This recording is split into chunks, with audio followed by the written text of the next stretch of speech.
호재 내용입니다. 세계 증시와 연일 고공행진을 이어가고 있는데 유독 우리 증시만 고전을 면치 못하고 있어서 우려감이 있지만 그리 걱정할 필요는 없다는 견해입니다. 네, 국내외적으로 각종 호재가 기다리고 있는 만큼 아직 실망하기는 이르다는 분석입니다. 박영우 기자가 취재했습니다. 국내 증시가 상승하기 위해서는 무엇보다 풍부한 유동성이 필요합니다. 그런데 최근 자산가들이 위험 자산을 선호하고 있다는 점은 우리 증시에 긍정적으로 작용할 전망입니다.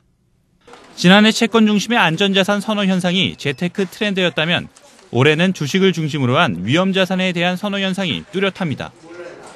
이 때문에 풍부한 유동성이 우리 증시에 공급될 것으로 보입니다. 자산 배분상의 변화거든요. 지금까지 안전자산 일변도의 흐름에서 경기의 흐름에 발맞춘 어떤 위험자산 선으로 나가고 있다는 게 중요하고요. 결국 큰 트렌드, 큰 추세 흐름은 경기 방향성과 리스크 자산 선호라는 흐름이 있기 때문에 결국 주식을 무엇보다 중시해야 되는 계절이 시기가 온 것이 아닌가 저는 이렇게 판단하고 있습니다. 새롭게 출범하는 정부의 시장 부양 의지도 뜨겁습니다. 특히 코스닥 시장을 중심으로 중소기업 돈맥 경화를 해소시키려는 움직임을 보이면서 시장 활성화에 대한 기대감이 커지고 있습니다. 대체로 보면은 좀 창조적인 크리에이티브한 산업들을 육성하겠다고 하는 의지들이 있으신 것 같습니다. 그래서 뭐 이런 걸 보면은 그 IT 산업이나 뭐 소프트웨어 산업이나 또 바이오 산업 이러한 또 신기술들이 중요한 산업들은 수혜를 볼 것으로 저희는 이렇게 봅니다. 글로벌 경기가 회복되고 있다는 점 역시 우리 증시에는 호재로 작용할 전망입니다. 연초부터 세계 각국의 증시가 강세를 보이는 등 글로벌 경기가 살아나고 있다는 신호가 곳곳에서 보이고 있기 때문입니다. 세계 경기의 방향타를 잡고 있는 미국의 경기 회복이 점차 가시화되고 있다는 점도 긍정적인 요소입니다. 특히 미국 부동산 경기가 살아나고 있다는 점은 양적 완화 정책이 연착륙되고 있다는 증거로 해석됩니다.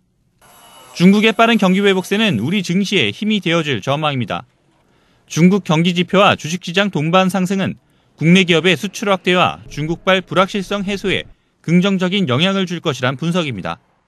특히 이제 미국 같은 경우는 2분기부터 이제 설비 투자가 본격적으로 시작이 되면서 경기 회복에 대한 선순환이 그릴 가능성이 높은데 수급에도 도움될 수 있다는 점에서 미국의 경기 회복 또 중국의 어떤 경기 회복이 초기에 있는 부분은 상당히 좀 우호적이지 않겠느냐라고 볼 수가 있겠습니다. 유럽발 훈풍도 기다리고 있습니다. 먼저 글로벌 재정위기 해법을 찾기 위한 유럽연합 정상회의가 3월과 6월에 2차례 열리는 만큼 유로존 위기 탈출에 대한 가늠자로 삼을 수 있을 것으로 분석하고 있습니다. 다음은 새로운 유럽 경제를 이끌 지도부 출범입니다. 유럽 국가 재정위기를 촉발시킨 그리스에 대한 재정 지원뿐 아니라 남유럽 재정위기 확산 여부를 가늠할 이탈리아의 총선이 예정돼 있습니다. 무엇보다 유로존 국가의 소방수 역할을 하고 있는 독일의 총선이 하반기에 예정돼 있어 남유럽 재정위기 해법 찾기의 분수령이 될 것으로 전망됩니다. 지난해 대내외 악재 속에서 고전을 면치 못했던 우리 증시.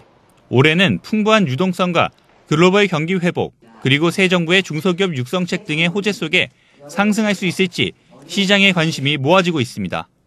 한국경제TV 박여우입니다.